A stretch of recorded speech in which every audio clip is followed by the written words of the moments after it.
কি বলেছে দেখ, কোনো টিভি সেটের মুদ্রিত মূল্য দেওয়া আছে 18,500 টাকা। যদি ডিলার পরপর 20% এবং 5% ছাড় দেয় তবে সেটি কত টাকায় পাওয়া যাবে? তাহলে কত আছে?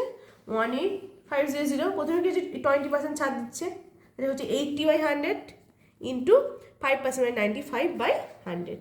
নর্মাল কাটাকুটি করে নেবো, দুটো শূন্য এখানে শূন্য এখানে শূন্য কেটে গেল। 2 5 10, 2 4 8, 5 1 5, 5 9 45। তাহলে এই গুণটা করে নেবো, তাই তো? 185 গুণিতক 4 গুণিতক 19, এই গুণটা করে দেখিয়ে দিই এখানে করে গুণটা।